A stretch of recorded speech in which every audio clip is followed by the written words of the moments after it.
Ayun, so good evening sa inyo guys. Ngayon po ay January 26, 2021 at sobrang dinuguan yung ating market sa ngayon. So grabe yung ginawa niya, di ba? So nagkaroon po tayo ng breakdown sa 7,000 level at makita niyo naman nasa 6,977 na po tayo. At nag-loss nga po ng medyo malaki yung index, negative 1.33%. So sa mga blue chips, nakita natin is hindi masyadong malakas yung bagsakan, pero dun sa mga penny stocks saka sa mid stocks po natin, nandun po yung matinding pag-drop ng ating mga prices, especially dito sa ating mga trending stocks kasi nga flooring na naman karamihan po dito sa ating mga stocks. So sobrang pessimistic or takot na takot po yung mga traders natin dito sa ating PSE market naman. Ayan. So tingnan po natin mamaya kung bakit ganyan yung nangyayari dito sa ating mga stocks sa ngayon. So pag-usapan po natin sa ating stock trendings review si Apollo, si PHA, BSC dito, Abra Mining, MRC, Merrimart, ACN, si Green at saka yung ating PSEI index naman. At kung bago ka lang dito sa ating channel, so pakibasa po na maigi yung ating disclaimer guys. Ayan, so sabi natin madalas, so ikaw po yung magdi-decide kung bibili ka, magsisell or mag-hold man mga stocks natin kasi nga napaka-volatile po ngayon ng ating market. Ayan, so medyo hindi natin siya masyadong maintindihan bakit sobrang lakas ng pagbagsak ng mga trending stocks natin last time. So halos walang gustong bumili kaya patuloy po na puro flooring po yung ating mga prices naman sa kanila. So sa mga bago po dito sa ating channel, please don't forget to subscribe dito po sa ating Palabi Trader na YouTube channel, and then i-browse mo na lang po yung mga laman neto. So baka makatulong po sa iyo, especially yung mga warnings natin ng mga nakaraang review. So talaga mahina po yung ating market sa ngayon naman. So meron tayong mga daily reviews dito sa kanya, meron tayong mga company reviews naman. So meron tayong mga sample trades, and then yung ating mga indicators na madalas natin gamitin, and then siguro ito yung napapanahon sa ngayon talaga is yung ating risk management. So patuloy na bumabagsak, especially yung sabi ko nga yung ating mga penny stocks.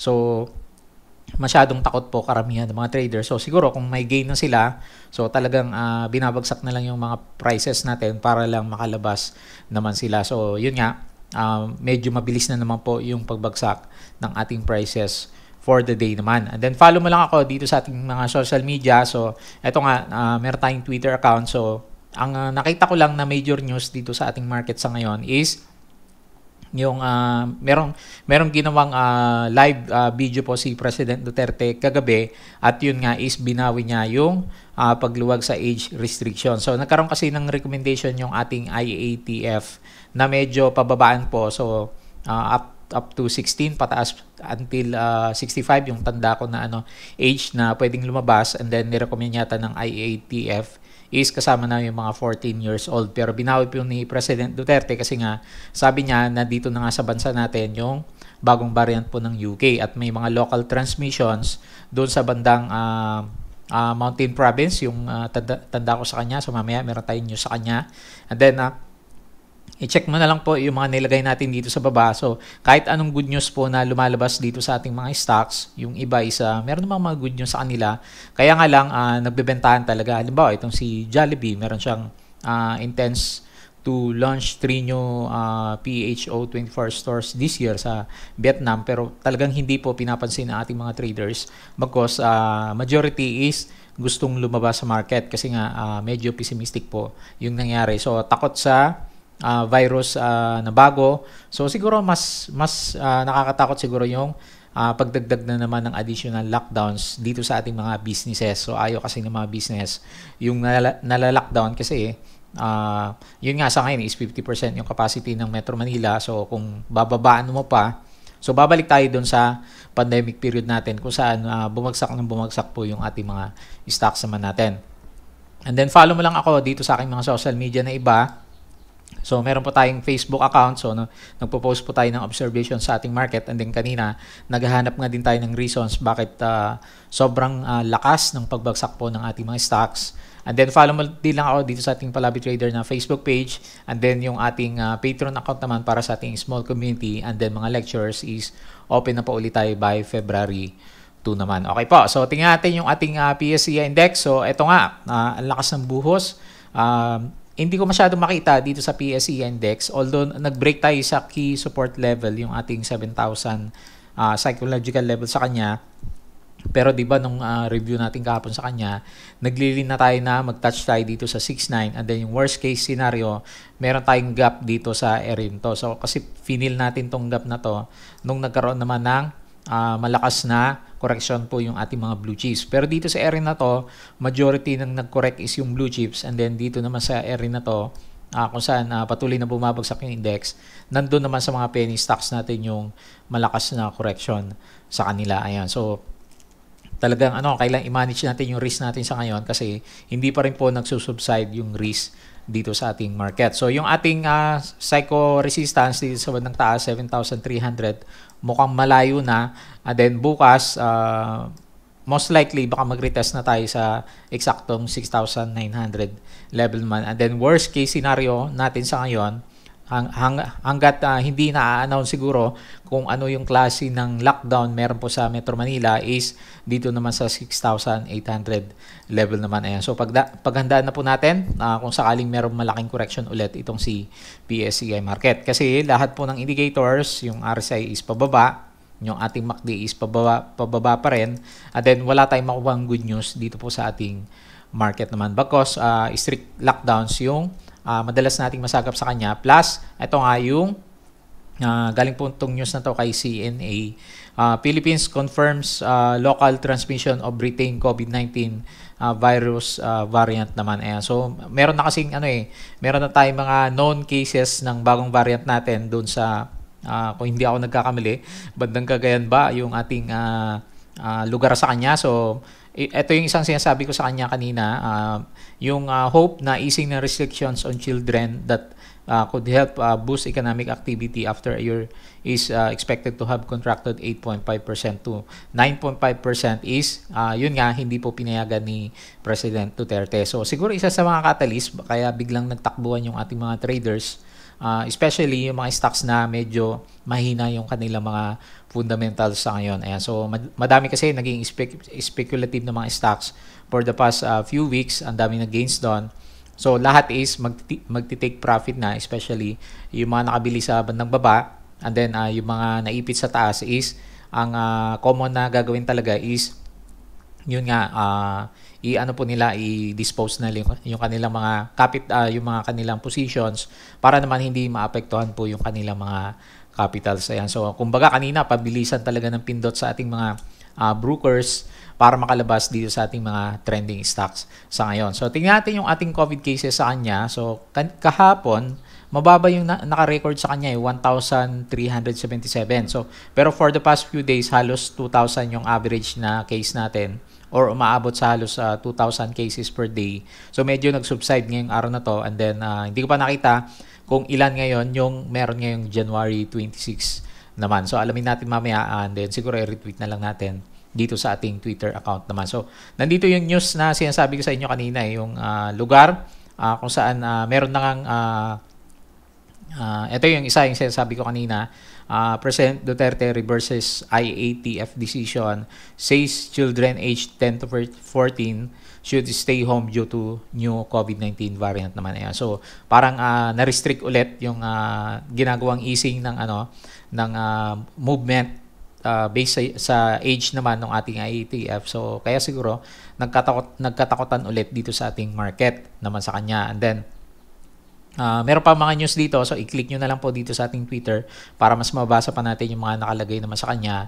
So ito pa rin yung madalas na nababasa ko sa kanya, yung announcement po ni President Duterte kagabi naman sa kanya. Okay po, so tingin tayo dito sa ating US market. So mukhang nagko-correct din itong si US, pero kagabi is medyo okay naman sila. So all-time high yata ulit itong si Nasdaq natin. So kita mo nag-gain siya ng 0.69%. And then yung napapansin natin kagabi or kahapon na bumabagsak din dito sa bandang Europe is medyo nagre-recover na po sila.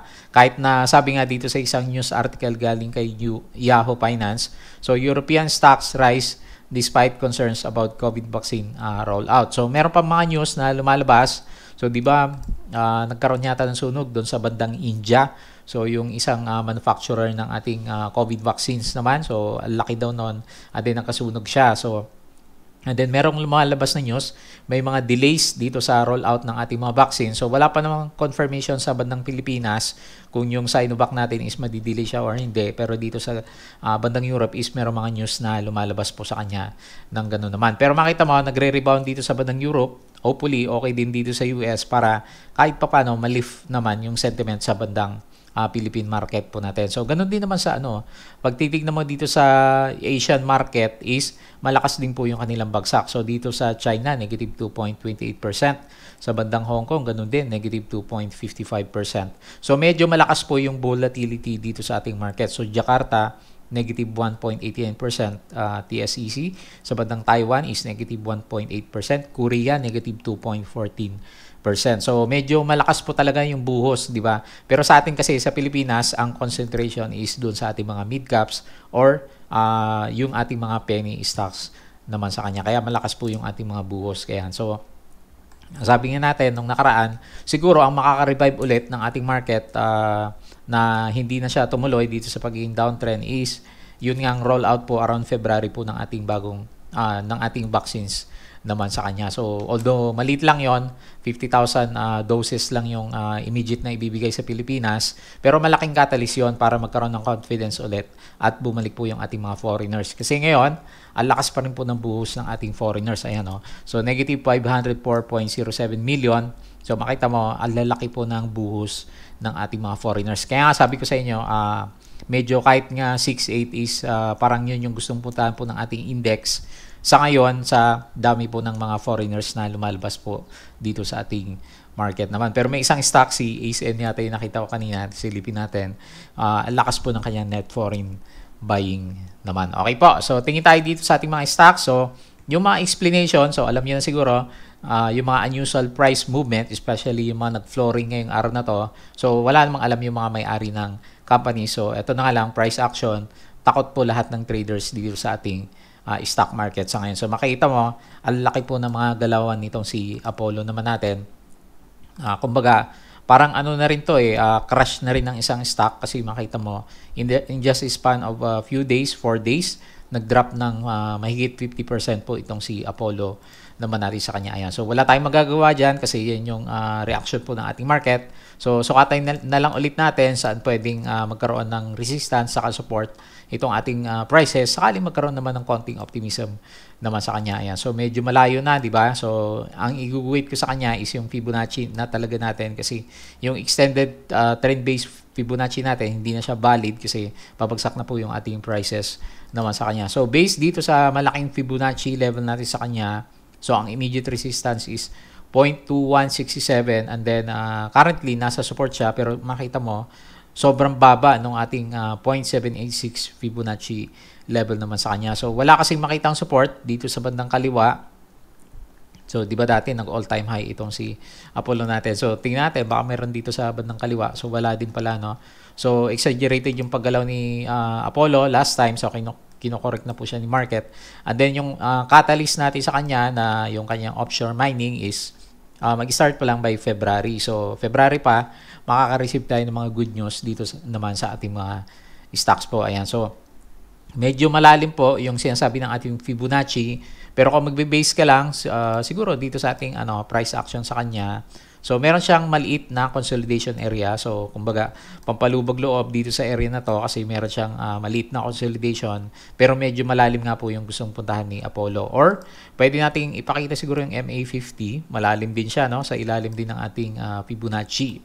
Ayan, so ito na siguro yung pinaka best level natin sa kanya kung wala pa ring optimism sa market. Kung tumagusto, titingin ka na lang dito sa ating 0.786 Fibonacci level sa kanya, which is medyo malalim pa, di ba? So kung susukatin natin siya, ang potential drop rin niya is more than 20% na naman. So hopefully hindi ganyan kasi medyo may nakita tayo, marami tayong makasama na medyo naipit dito sa mga bandang gitna or dito naman sa bandang taas naman. So always manage yung risk. So kung siguro kada drop nag-trim ka ng pakonti-konti sa kanya, kahit pa paano, hindi masyadong masasaktan yung port natin sa sobrang lakas po ng pagbagsak ng ating mga stocks naman. So nag-fill the gap pala siya, meron siyang gap dito sa area na to. So tingnan natin bukas kung magkaroon siya ng rebound kasi exaggerated din naman yung pagbagsak ng ating mga penny stocks sa ngayon. So parang padaos-dos na diretso po yung ating RSI. So nasa bearish level na siya kasi below RSI 50. And then wala pa rin sign ng reversal kasi puro red at saka gap down po yung nakikita naman natin sa kanya. So on the positive side, meron siyang net foreign buying na 10.06 million pero hindi naman niya kayang i-stop yung pagbagsak na ating price. So parang wala din masyadong gamit yung nakikita natin sa kanya na net foreign buying naman sa ngayon. Ayan. So abang po tayo ng bounce bukas. So tingnan natin kung mag-recover siya. Hopefully maganda yung European market saka US market natin mamayang gabi para maka-recover naman po yung ating mga battered na stocks sa ngayon. Okay po. So next natin si PHA. So ganun din. Negative 28.97%. Ito medyo malaki yung buhos ng foreigners. Negative 11.11 million naman. So after niya magkaroon ng breakdown, nag-retest pa naman siya, no? Malapit dito sa RSI 60, dumiretso na po ng pagdaos-dos itong si PHA. So ngayon, ang inaasahan natin na support is below 50 na. So siguro, hopefully, magkaroon siya ng bounce dito sa RSI 45. So ito naman yung support ng ating RSI level naman sa kanya last time. Pero base lang dito sa candle natin, meron siyang kailangang i-fill na gap dito. So baka magkaroon ulit ng additional shakeouts na naman itong si PHA naman natin. So i-adjust ko yung ating Fibonacci. Talagang malalaki po yung kandila. So ilalagay ko na dito sa pinaka-base natin sa kanya at saka dun sa pinakataas naman natin. And then makita mo, meron nga siyang fill the gap dito na posibleng gawin kung bearish pa rin yung ating mga traders sa kanya. And then yung next Fibonacci level natin sa kanya is around 1.45. So resistance, most likely dito po sa mga wicks ng candle naman natin or dito sa ating MA20 kasi ito naman yung binasag niya kaninang umaga naman. So kahit sa 5 minutes, no, wala kang makitang revival kasi hindi siya lumalampas dito sa ating MA9 naman. Hindi makita mo talagang solid na bentahan po ng mga stocks dito kay PHA sa ngayon naman. Ayan. So nagko-correct ng sobrang-sobra yung ating market. So hopefully may rebound siya bukas, no, kasi ang dami na rin naipit dito sa kanya kasi laki din Yung drop niya is umabot ng negative 46% in the past 4 days lang. So, kung gaano siya kabilis umakyat, ganoon din kabilis bumagsak itong si PHA naman po natin. Okay? So, next pa natin si BSC. So, ganoon din. Flooring din itong si BSC natin. So, wala din tayo makitang positivity sa kanya. So, mag-drawing ulit tayo ng Fibonacci. And then, naka-base na tayo dito sa pinakamababang support. So, makita mo dito, base sa Fibonacci, ito yung last time nag-sailing tayo sa kanya, no? Dito sa area na to. So, siguro, dito yung unang retest. Pag ayaw pa rin, dito na tayo titingin sa 0.786 Fibonacci level or kung ayaw pa rin, meron tayong gap naman dito sa area sa bandang baba ng ating mga prices. And then, most likely, dito na magkakaroon ng malakas na resistance sa kanya kasi merong mga wicks po ng candle na nabutas itong si BSC naman natin. Ayan. So, sobrang lakas ng ng pullback nitong si BSC. Parehas po down sa ibang penny stocks naman natin. So, nag-cross down na rin yung ating MACD, which is not a good sign. Strong yung momentum po ng bearishness dito naman sa ating market. Okay po. So, next natin si dito. So, sumama na rin sa buhusan itong si dito natin. And then, makita mo dito sa kanyang net foreign buying. So, tingnan natin itong si dito, no? Makita mo, ang lakas din ng niya, ng buhos ng foreigner. So, negative 7.67 million. So, nag-take profit muna siguro yung iba dito sa kanya na nag-accumulate kasi hindi nga po maganda yung ating environment naman sa kanya. So, tingnan natin. Sukatin natin yung fib din itong si dito natin. So, bukas, kung yung market natin is pessimistic pa rin, expect meron tayong retest dito sa around 10.45. So, or dito sa area na to kasi may wick dito. And then, meron namang mga wicks ulit ng candle dito sa bandang taas naman ng ginuguhit natin na linya naman sa kanya. So, yan yung area ang titignan natin. Sana huwag mabasag kasi medyo malalim ulit yung ating next na support level naman sa kanya. So, meron siyang bagong news. Meron nilalabas kay dito So, meron ako nakita sa kanya. Meron siya yatang bagong project. So, parang payment system din yung nakita ko sa kanya. So, hanapin natin ng konti dito sa bandang baba. So, meron siyang auto pay. Ayan. So, merong auto pay na ginagawa. Itong si dito natin. So, sabi dito, walkthrough of the proof of concept led yesterday by dito CMA at Paranaque Integrated Terminal Exchange. Ayan. So, magkakaroon ng auto pay system si dito CME natin. So, bago itong nakita natin sa kanya. So, ito po yung pictures na lumalabas. Yung mga pinost po nila dito sa ating Instagrams naman. Okay po. So, yun yung nakita natin ng catalyst sa kanya. Hopefully, okay siya para ma-revive po yung price nitong si dito natin. So, nabasag yung pinag-uusapan natin ng mga support saka resistance sa kanya.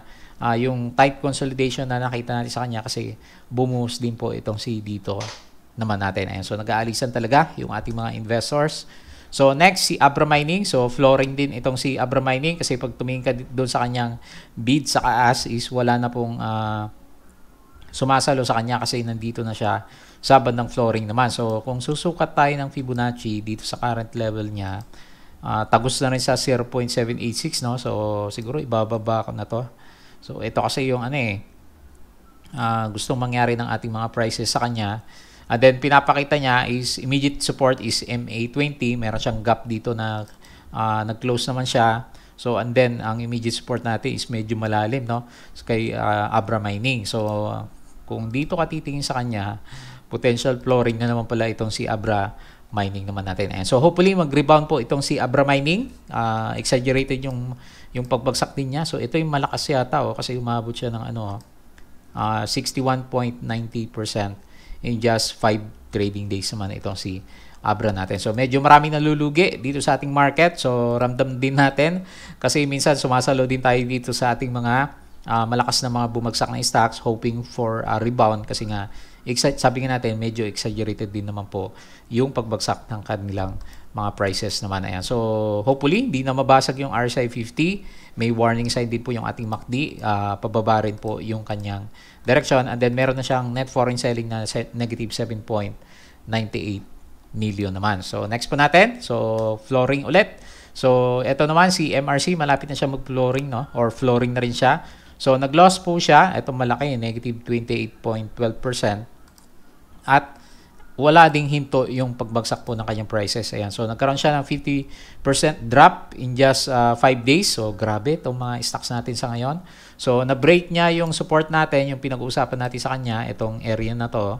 Nagkaroon siya ng gap down and then tumuloy po ng pagbagsak. Nag-fill the gap na itong si MRC. Kahit sa 5-minute chart, ganun din, mahina siya. Hindi makalampas sa MA9 yung ating mga prices naman sa kanya. So, meron pa kayang rebound. Parang diretsong bumubulusok hanggang sa pinaka-base yung ating mga penny stocks last time. So, ang tagal niyang binuo to. So, mula October hanggang January. And then, kinover niya lang in just a span of 5 trading days naman natin. So, ganyan katakot sa market. Especially siguro sa mga penny stocks kasi minsan, speculative po yung ating mga stocks naman sa kanya. So, kung Fibonacci level, so dito na ako sa baba, titingin sa kanya, lagay ko sa bandang taas, at then makita mo, medyo malalim pa yung mga next na support level nitong si MRC. So, immediately is yung ating MA100. Pag ayaw talaga, dito tayo titingin sa 0.3934 or kung magkaroon siya ng bounce, so magiging resistance na ngayon yung gap na finil po nitong si MRC naman natin. Ayan. So, konti lang yung upside pero mas malaki yung downside risk na nakikita natin sa kanya ngayon. Kung hindi po, titigil yung bentahan po ng ating mga investors saka traders naman dito kay MRC. So, naging bigla, very bearish po yung ating mga indicators sa kanya. RSI nag-drop. Yung ating MACD is sobrang drop din po yung kanyang direction naman. Okay po. So, next natin si Merrimart. So, akala natin kahapon, magbe-breakout itong si Merrimart natin. So, nag-touch ulit siya sa 8 pesos, no? So, pagka-open is green itong si Merrimart. Pero sumabay na rin sa buhusan. Ayan. So, dahil nagkabuhusan, talagang malakas na resistance yung 8 pesos natin sa kanya kasi hindi niya matuloy-tuloy yung pagbutas dito sa around 8 pesos. And then ngayon, magre-retest siya. Meron siyang gap dito. So, pag bearish pa rin yung market natin bukas, at baka ito yung i-fill naman itong si Merrimart natin sa kanya. Ayan. So, hindi rin maganda. Yung ating RSI is patuloy ding bumabagsak. And then, meron ding bearish signal po yung ating MACD naman sa kanya. Okay po. So, yun po yung nakita natin. So, malit lang. Meron siyang net foreign buying 540.81,000 naman. And then, itong si ASN, ito yung sinasabi natin na although padaos this din yung kanyang price, nag-loss siya, negative 3.53%. Hindi naman ganun kalakas. Pero yung ating foreign buying sa kanya, ito lang yata yung isa sa mga stocks na malakas yung foreign buying. Si IMI, hindi ko pa napansin pero kita nyo, patuloy na umakit yung prices ni IMI sa ngayon. So, etong si ASN, meron siya net foreign buying ngayon na 86.98 million. At din makita mo, talagang diretso, mga halos 100 million per day yung pumapasok po dito kay ACN naman natin. So umaabang kaya tomato sa pagpasok po ng ating SRO sa kanya. So, yung ating uptrend sa kanya, based dito sa dinodrawing natin sa kanya kahapon, silipin natin na maigi kung ano nangyari sa kanya. Nagkaroon na rin siya ng breakdown, di ba? So, kasi ito yung guide natin nung nakaraan sa kanya, akala natin didiretso na itong si ACN. So, mukhang mag-aantay din po siya ng January 29 para sa kanyang SRO finality naman. Ayan. So, ibibigay kasi yung mga shares. So, papasok na dito. Baka magkaroon ng konting selling pressure dito kay ACN. Pero pagdating po sa disclosures, marami po magandang nilalabas itong si ACN. Yun yung napapansin natin sa kanya, mga acquisitions. Kaya siguro pasok ng pasok yung ating mga foreigners.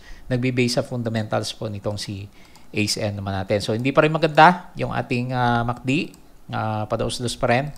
Ganun din po yung ating RSI. So, mukhang nagkakaroon siya ng lower high formation naman sa ngayon. Okay po. So, next natin si green. So, ito yung medyo malakas yung volatility pero nagda-try na mag-stay dito sa bandang taas po yung prices nitong si green naman natin. So, medyo erratic yung pag tinignan mo yung RSI niya. So, talagang taas-baba yung direction niya. Hindi kagaya dati, nagkakaroon siya ng trend. Pero ngayon is malakas yung volatility nitong si green. So, medyo maraming good news na lumalabas kay green pag tinignan mo siya. Di ba, nung isang araw meron siyang disclosure and then yung nakita ko sa kanya ngayon, meron siyang partnership, memorandum of agreement with IPBS Information Technology. So, ito po yung disclosures na nilabas ni Green Energy Holdings. So, integration of ePitaka naman. So isa din siyang payment platform system. ePitaka yung nakalagay sa kanya. And then, meron pa siyang isang venture, yung boring green tunnel boring naman. So, kasama din yata siya dun sa paggawa ng tunnel dun sa ating underground transportation system sa bandang Manila. So, yun yung nabasa natin sa kanya. Or meron siyang project about green tunnel boring at saka itong ePitaka payment platform system naman. So, ito din is halos pares yung nakita natin doon kay Speedpay po ng ating si PHA naman. Kaya siguro medyo nagsusurvive itong si green natin kahit medyo marami pong nambubuhos naman sa kanya kasi nakabawi na yung kanyang price eh. So, nag-drop din ito last time si green. So, malaki din 27% pero binalik din siya. So, kung medyo nakapulot ka, medyo malaki din yung galaw na sa kanya around 30% dito kay Green Energy natin. So, meron siyang support ng investor. So, kaya po nag-stay sa uptrend na direction po itong si Green naman natin. So, kita mo yung MACD, pumasok siya ulit at yung blue is nasa ibabaw po ng ating red line naman. Okay po. So, yun yung ating review for the day. So, talagang buhos pa rin po itong si PSEI. So, trade with caution muna tayo. So, sabi ko sa inyo, last time, kung meron kang medyo malalaking loss, so tignan mo na maigi, baka kailangan mong i-manage po yung risk na hawak mo naman sa kanya. Especially dito sa ating mga trending stocks, itong ating mga penny stocks, kasi araw-araw flooring po yung kanilang mga prices. So, nagkakaroon ng takutan doon sa bagong virus. So, although wala namang, kung titingnan mo, wala namang bagong lockdown na na-implement, pero siguro, meron kasi mga sinabi dati si President Duterte na pag talagang dumami yung cases, mag-i-implement ng strict guidelines ulit pagdating naman sa ating lockdown. Plus, yung major blow siguro sa IATF, yung gusto nilang i-open yung economy, yung ating 10 to 14 years old is pwede nang lumabas. Medyo hindi po pinayagan ni President Duterte for safety reasons din naman. Pero yun nga, hindi maganda sa business. Sa business side lang naman, okay yun sa ating health, di ba? Pero itong business, ayaw niya ng ganon kasi nga hindi masyadong ma-revive yung ating economy, kaya patuloy po na bumabagsak yung ating indexes. At syempre, ang binabato sa ngayon is yung ating mga penny stocks.